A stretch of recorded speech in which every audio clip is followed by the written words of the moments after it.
What's going on, everyone?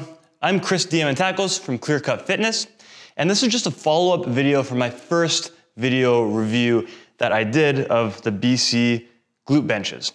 So we have the small and the large. Now, someone pointed out in the comments, which was very true, that I didn't actually compare both of them. I did a quick little side-by-side review so you could see the differences, and all of the dimensions of both of the benches are actually online on the website, so I'm going to link that below as well. But I showed most of the exercises done actually on the small glute bench. So this follow-up video, someone mentioned in the comments they wanted to see what it looks like doing exercises on the big one compared to the smaller one.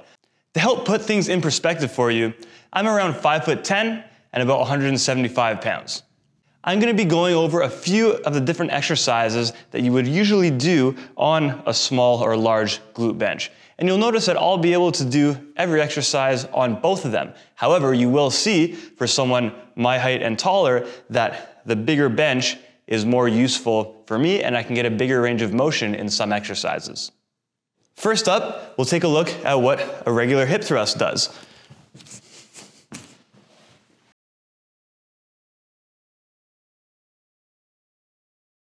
If I'm set up here, let's say I have the bar or a dumbbell right here in my hips,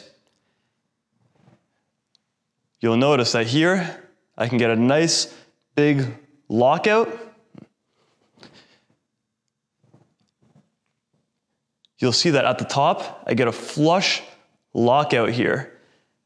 I'm pretty much parallel. Now that feels good and it feels balanced. I can still get a full range of motion.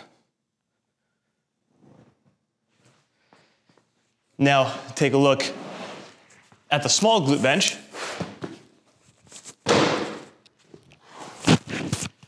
You'll notice here that although it is a little more comfortable for my upper body to rest on the top here, you'll notice that as I push to a full lockout, it's not as comfortable. It feels like I want to push back more instead of vertical up and down. So really what feels most comfortable is this, but as you can see, that's not a full lockout. So when I get to that full lockout, now it feels like I'm pushing back.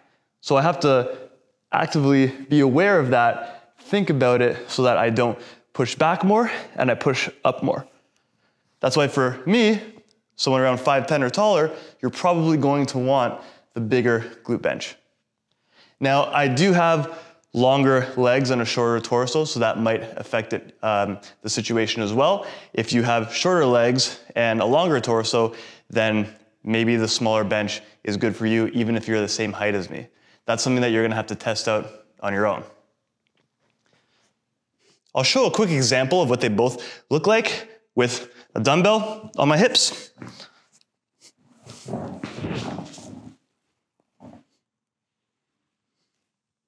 See, so if I let go of this here, it feels like it's gonna roll back.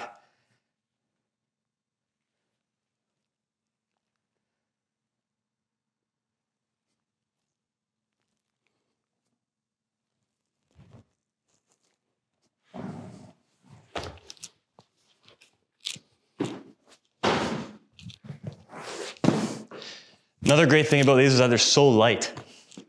So easy to move around.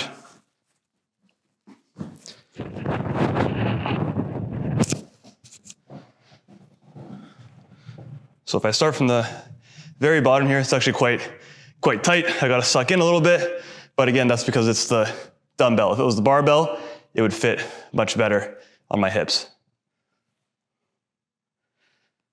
So I don't even have to go all the way down. I still feel a stretch in the glute a little bit at that point, about a couple inches away from the bottom.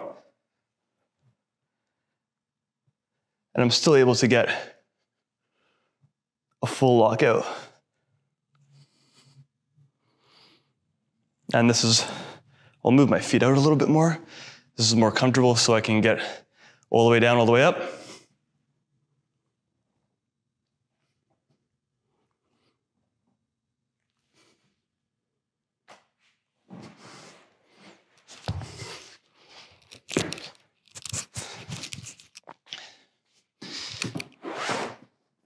Now the next exercise is the Bulgarian split squat.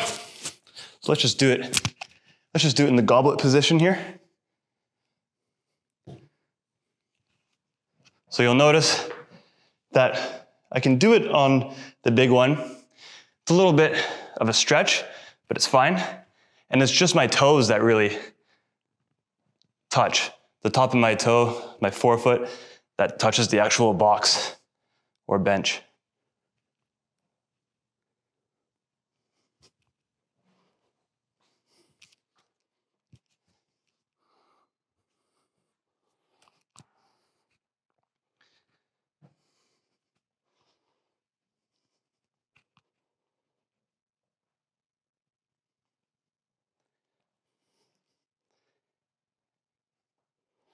Now with this one, I can have my whole foot on top. It actually feels a little bit more comfortable.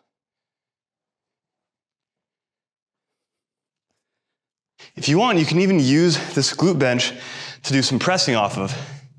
I think the website has a weight limit for each one.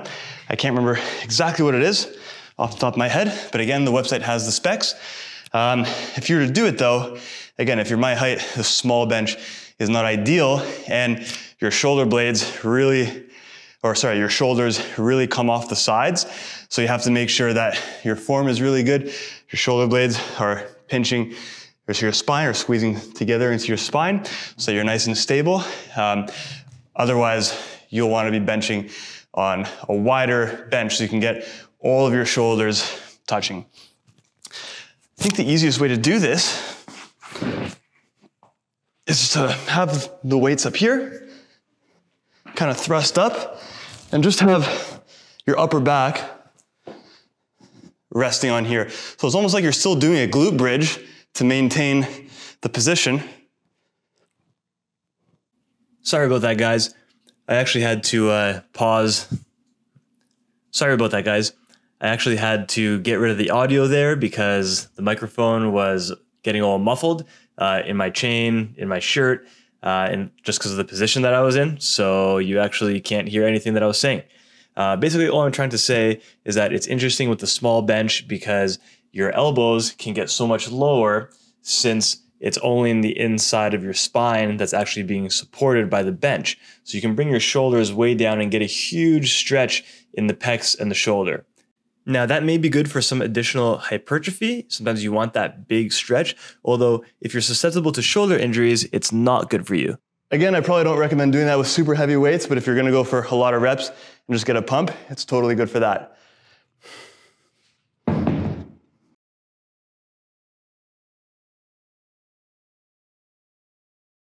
Now on this bigger bench, I can actually get my butt, upper back, and head touching the bench. So I can maintain the 3 points of contact. So for someone with my torso length and my height, this big bench is actually quite versatile.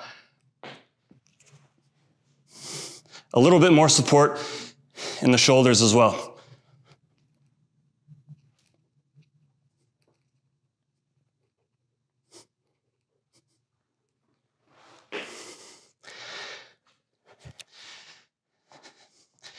And last but not least, here's what some single arm rows would look like.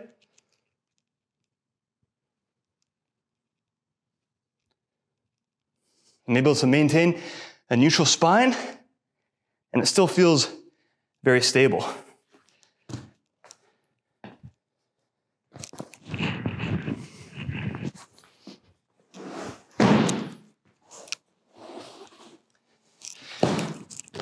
Now this is a lot tighter. I really have to get my leg out, and you can see it's very short here. So it makes me want to kind of lean back a little bit.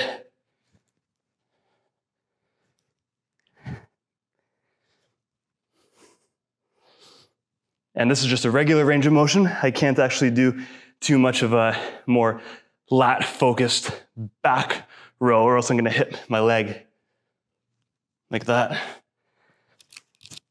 It's very uncomfortable to do it this way. So, but again, doable. So the recommendations on the website for height and all that stuff are pretty reliable. They're pretty good. And as you can see, if you're 5'10" or taller, you can do the main exercises on both, but you're gonna have a lot better time with the big bench.